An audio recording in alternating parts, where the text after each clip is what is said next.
Hi guys, in today's YouTube video, I will be talking about ways to annotate your book, the best methods that I found most beneficial for me, most entertaining, as well as recommending some starter books because there's a growth in the book community. And I know a bunch of people that would want to start reading books and they need to know, oh, where should I start? Like, give you good books to recommend. And I have a ton. I have a few to recommend, but there's a bunch of good books. But for starter books, I have a pretty good 3 or 4 or 5 books. The series that got me started with it all, the Shatter Me series. I honestly used to hate the thought of reading. Anyone that read, I used to always pick them like, ew, like you read for fun, like that's disgusting. That was until an old friend of mine was reading this at lunch freshman year of high school, and she would be giggling, kikiing in the corner. I'm like, does it really make you feel? She's like, yeah. And she would like read to me little pages or show me little like things that would happen. I was like, okay, I'm gonna try reading it.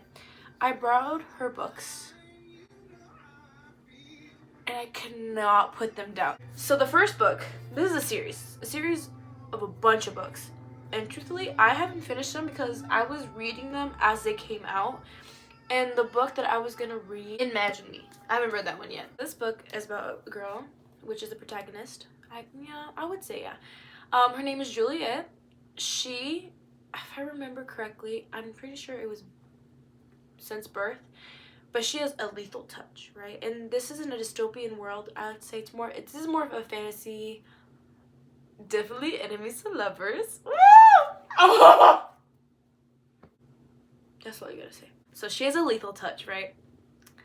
And no one knows why she has it, how it came to be, but the reestablishment, so think of their form of government, has her basically locked in a prison for about, I'm pretty sure, a year or something. She starts counting, in the beginning of the book, she starts counting down the days she's been in there. And someone gets thrown in there with her. You know, that's the first person she's interacted with. So she's seen like a lab experiment, a little test experiment, and what she can do, what would happen if someone touched her. Throughout the whole series, she's going to be going through, and when I say a lot, I mean a lot of challenges, especially with her, I would say, superpower. Power. It's really good. I highly recommend as your first book because it's such an easy read. It's not too detailed in the sense of like wording, you know, it doesn't really go in the little like the little nicks and crevices, you know. This was a book recommended to me by an old friend that recommended me the first one. I don't have the first copy with me because I did let my best friend borrow it, so I don't, but I do have obviously the other two. So it's a trilogy series. So the first book is called Cruel Prince. But I'm gonna hold up this one. This is the second one. Cruel Prince is a story that follows the perspective of Jude, which is the protagonist of the story, the main character, right? Genre, fantasy, young adult, romance, trope, enemies to lovers. So Jude is in this world where it's all, I can't pronounce this word for the life of me. Fae?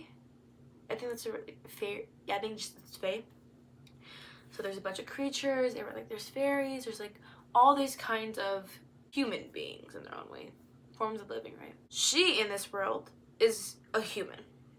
And so because she's a human, she is looked down upon. Remember that. But I'm pretty sure it was her father that was a part of their form of military, their army. And so he was training her. She just wanted to be this badass, right? As she's undergoing a bunch of challenges of being a human in this world, she discovers romance. That's all I'm gonna say because you really should read it. Like, you should really read it. Oh, and the ranking I would do for sure. Really easy read. This is pretty easy, actually. Pretty, yeah. Easy. Great read. Great storyline. People have different opinions on the Cruel Prince, but for me, it's hands down my favorite series. So this was a book that literally had me feeling all types of emotions. I mean, all types of emotions. And you probably heard this heard about this book everywhere. A Court of Thorns and Roses. I'm only recommending the first book as of now because I'm still on the second book, and I did start this 2 years ago, and it was a great book. And right when I was almost finished, I want to go buy the second copy right away, but I just never finished reading it, and I'm getting back into it, and it's really good. That's the one series that book and Fourth Wing. Fourth Wing I have not read yet, so I'm gonna already recommend checking it out because all my friends have read it and they're obsessed with it. This story, this is the one. Oh, sorry, I say that with all the books, but they're just so good. Since it is fantasy, they go more into descriptions, and they'll talk about where everything is, because there's gonna be a map. Since it's a fantasy kind of world, they're gonna have a map of the world so you understand like where everything is and what's going on. It follows the main girl. Her name is Feyre. I can't this might just be me. I know the characters, right? But when I read them, I can say the names with ease. But when I say them out loud, I don't think I pronounce them right. So this book is like the Cruel Prince book in the sense of all the worlds are in the same, no, this is the right vocabulary, but convention. So in the Cruel Prince, I did mention how it's a bunch of fays, like fairies, creatures, like they have like elves, witches. That's the same ideology. It is very similar, but in this world, it's fays. So it's think of a fairy, like tinier. But the main character, her name is Feyre. But one day, as she's hunting in the woods, she shoots down a wolf, right? And because the wolf that she shoots down is, I believe, a part of the world of the fays. She gets captured by someone takes her in, right? But she is taken into this different world. So there is a border to the human world and to the immortal world, because everyone there is immortal basically. As she's getting brought into this new world, she discovers that the person that kind of took her in isn't really a beast. When she discovers that and she was about to leave, she realized that there's a bunch of issues going on in the world, and she's like, oh, I want to help. Like, what's going on? Let me uncover what's going on. And then she goes through a bunch of challenges and experiences a lot of emotions. So this is a good one. I did start this book, I like to say 2 years ago, and I finished it, obviously. What's that? Annotating. We'll get into that. And then for my last recommendation of the night. This is all a series, but they're all standalones, but they're all connected. So the Billionaire's Dreamland series. Okay, so obviously when there's a book series, there's book 1, 2, 3. And you read it in what order, everyone? 1, 2, and 3. And what did I do? I did 3, 2, 1. So currently I'm editing, and sorry about the music, but I'm currently at Black Rock editing the video. And so I want to include that when I was recording all of this, my ADHD was just jumping everywhere. So this segment that's going to come up, I was like so sentimental, and I was literally explaining like the benefits to reading and how much I love it. So that's what you're about to see, like the mood switch. It's going to be like kind of crazy, but it makes sense. So much from reading. This is one of my favorite things about reading. It doesn't matter what genre you read. It could be fantasy, it could be thriller, horror, action. Is action a genre? Yeah, right. By being more open to exploring your genres and experiencing all these different worlds that I would like to say that you are living, because it's literally what it's like. You're able to recognize so many situations in real life when you read books from one person's perspectives. Like, there's miscommunication trope, right? I hate that trope. I fucking hate that. Oh, I love my finger. No. I hate that one.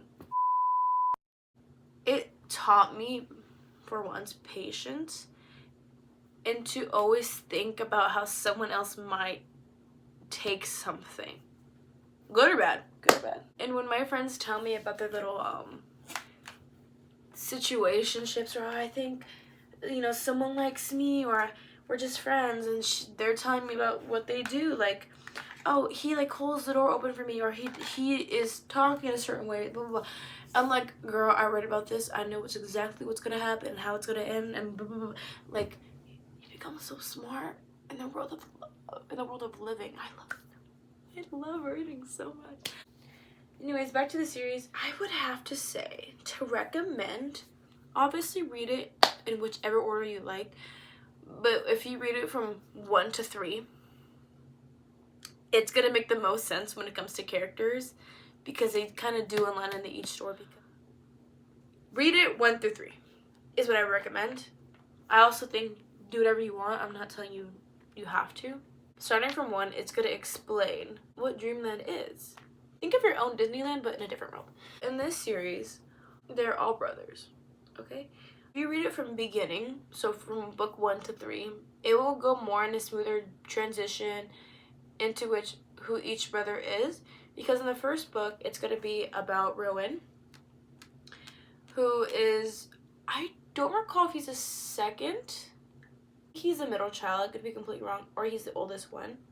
He loves creating, right? His goal, or I guess his job in this book, is that he has to renovate Dreamland, which is his grandpa's adventure park that he created, right? In the process of doing that, he stumbles across a proposal made by a new employee, or no, I'd say former employee. Her name is Zara, and she submitted a drunk proposal. And out of all of them, Rowan's like, this is like the best one I've seen. And so they're currently, as you can tell, I'm almost finished with it. It was so close, but then I picked up another book. I am pretty sure this is the oldest son, because there's 3 sons. Declan and Iris. So Declan is the boss, Iris is the assistant. And so in the grandpa's will, he was assigned to get married to someone in order to be the next CEO of the company. Iris knew about this proposal, this will. So she was trying to set up a relationship with another woman for him, and she didn't have anything for him, right? Oh my goodness! And have a baby.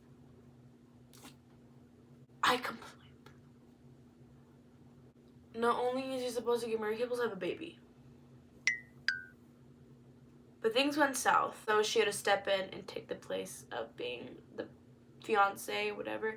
And they had to make the act seem real, because whoever the person is that, you know, reads the will to the people, I don't know what they're called, a lawyer, has to believe it in order to be, considered true. The last book, my favorite one, the first one that I picked up, is about the youngest brother, and his task was to spend the summer, the last summer, in the family lake house before selling it, and see what would happen. And so this one, the trope for this one is going to be a second chance trope, and self-discovery, and overcoming addiction. Just so good. It's so good. As you can tell, I annotated it. I love it. These were pretty good reads. They're not hard at all. They're pretty good. So in this segment, I'm going to be talking about annotating. It is my favorite thing in the world to do when I read. So, what is annotating, you may ask? Well, by definition, I can't tell you. But from my definition, amazing. See that? See all those tabs? That's annotating. So it's basically when you're reading along in a book and you are marking in the book through either sticky tabs, highlighting, underlining, writing on a sticky note, you put it in there, you can write on the margins, whatever you want. Typically when it comes to my annotating, I like to write my thoughts and my feelings. So whenever I pick up the book again and see, oh, I'm going to reread it, what it was like reading the book for the first time. So typically when I annotate, I pick colors that would suit the cover of the book. When I say colors, I mean the sticky tabs. The sticky tabs that I get, let me get them real quick. Oh, thank God, it's just my phone. What do you want me to do? Unfortunately, for the remainder of this video, the lights are gonna have to be on because my phone keeps falling. Even though the vibe was a vibe, it's not vibing anymore. So I use just regular old sticky tabs. So typically when you annotate, you find out of all my stacks of colors that I have, what would best suit the cover of the book. And typically I use more than just one. And as of recently, I started trying out the method where people typically, once you finish out your first bookmark thing, or what people do is they take off the chunk there is, because it's still going to be sticky regardless, and they make their own for the whole book. So what I mean by that is that people would take, let's say they take this red, right, and they would take it off and they would put it on here, and people just build their own color. And so whenever you travel, you would just all have it in one place. When I first started, I used the tabs where it would be the color and then transparent at the end. I found out that these work just as great, if not even better. It's still see-through. You can still see the words when you read. Like, it's completely fine. But whatever is your preference, like, do whatever you like, you know? Do whatever fits your needs. I get them from Amazon and Shein, because Shein has very cheap stuff. And they have good cheap stuff. I typically go in there to get a bunch of things for my books. I keep them all in a little mug on my bookshelf. So when it also comes to annotating, I write in my books. So the best example I have, because I annotate a lot, I live, laugh, love by annotating. This is 7 books right here. 7 books. 7, 8, 9, 10 out of who knows how many. And I have a lot of books. Look at them. They're all so pretty. So in the fine print, I stuck by a bunch of blues. And typically, for me, when it comes to, let's say in the book something funny happens, I see funny green. When I see something cute, I think, oh, a cute blush pink, and something like, wow, it's gonna be like a pretty like dark pink, or like a rose red, rose pink. So there's a lot of different methods to annotating. Like I mentioned before, oh wow, that's kind of a vibe. Give me one second. Like I mentioned before, you can annotate by writing the margins, highlighting, underlining. This was my, I believe, 3rd book I started annotating. The tabs, people have their preferences, but if you want to look like it is in your first book annotating, I recommend not putting the tabs, where's the camera, so far out. Like, disgusting. When people first start annotating, like me, when I first started, right, pretend it matches, I would, let's say, I find something. Also, all these books are all Colleen Hoover. Stop. Don't want to hear the hate. This is when I first got into reading, and she's very popular. I was like, okay. I don't recommend. She does romanticize trauma a lot, so I wouldn't recommend. Anywho's, let's say something is funny, right? I would literally put the tabs so far out, right? When you close them, babe, that is not cutesies. That's not cutesy patootsy. We need to act like we know what we're doing. I recommend when you annotate, I'm probably gonna flip it over. See? To place it. Oh! Pause.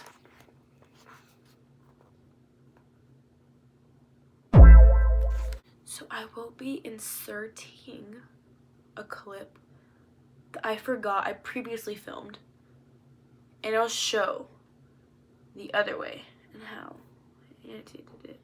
So typically the first page, I always put like the tab. Oh. So typically the first tab or first page, like dedication page or any like clear page in the beginning of the book, I always put the color tab and right like on top of like the key what each color means, right? And sometimes this is when I started getting into highlighting. I didn't really want to do that, but it's easier, especially when you run out of tabs for like any like moment, funny or sad time. So this isn't my favorite like way I've annotated so far, and I'll show you which ones I have. But green is funny. Then we have this purple. I like to say purple. I typically, every time I see green, I think funny, and purple I think like, oh, quote, retweet, relatable.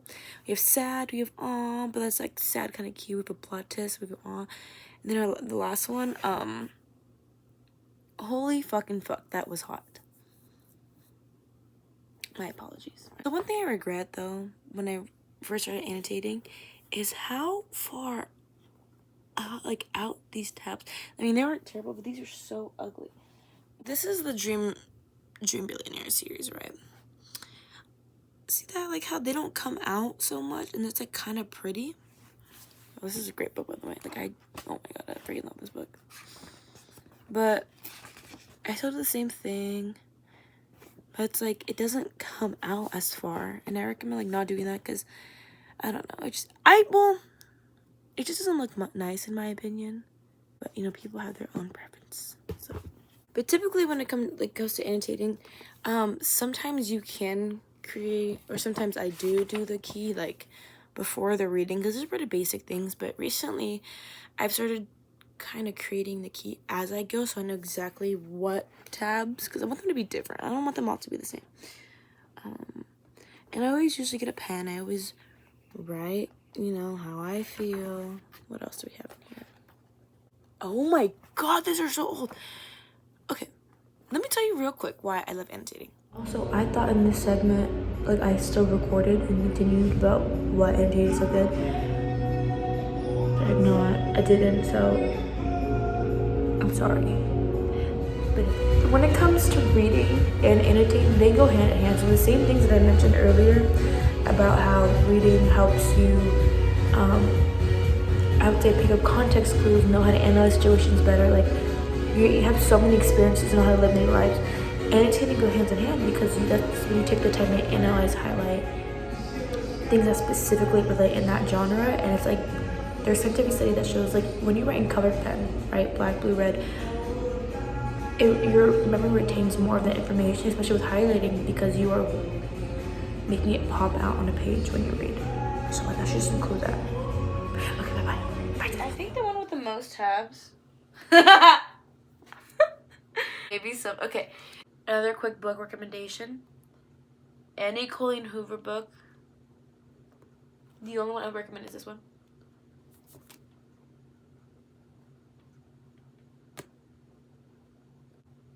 You should blind react to the blind read. I don't know. Anyways, this one I annotated a lot. I feel I annotated more than It Ends With Us and It Starts With Us. Everyone reads it, but I think this one I went through a lot more. Wow, this is the most neat bookmarking page I've done. So in the beginning, first pages, I put the color in the and I label exactly what each tab means. Recently, what I started doing, because okay, my friend Bestie Boo gifted me Haunting Adeline for Christmas, right? That's a dark romance. Ugh. Where? Where? Where, Dwight? Seems like you already know where. And so there was like no clean, clear page where I could do that. So what I saw on Book Talk, this is the second book to the first one. Okay, everything's just falling out. So typically, anytime I travel, I have everything right here. I started doing my own sheet. Some of these tabs are kind of inappropriate. Please don't be mad at me. Or have things labeled. So I think I like doing this better because it's better for me. It's easier to take it out and just remember which color is which and easier to compare it to. The way I annotate now compared to how I did back then, in the sense of tabbing, I started getting into highlighting more recently compared to last time. Because for some reason, no, this is a valid figure, I guess. I could write, no problem in this. I don't mind writing, clearly tabbing. But I feel like putting highlighter was too scary because it would bleed through. But it just depends on which highlighters that you use. A lot of people that annotate have the link to all these supplies in the description, like all of them I have. Or I can't pronounce this for life, but the Alohester. That's wrong, but they're all just pastel. They're all very pastel highlighters. Which are the similar? These are not, I'm not sure if these are the exact same ones that I used. Some of them are. Look! And when I highlight, I typically underline. I take it out, and then I go trace it right above it, and that's how I underline. Because it then leads to... See, I had green. Funny. Maybe someday. Back to it. So for the tabs in this book, I have funny, cute, sad/emotional,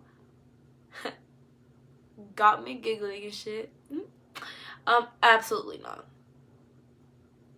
That's hot. Plot twist. Quote. Oh shit. And then we have an emotional one where I'm like, shut the fuck. Like, it was just like, it was a lot for me to like express. Quickly, how I mentioned before, how these are more like out than they are supposed to be. So look nicer. These look nicer compared to this one because they're showing just enough. Not too much, but just enough. For example, oh my god, maybe someday. I kind of forgot what this is about. Wow, it's so pretty, all the tabs. Like, what do they mean? Let's look for got me giggling and shit. All right. Oh, here's the word tab. Aw, what's so funny? Damn, it's hard. Here's the thing. Here's the issue is that I'm not gonna be as funny to people who haven't read the book and know exactly what part you're at. I forgot to include an outro, so thank you for watching.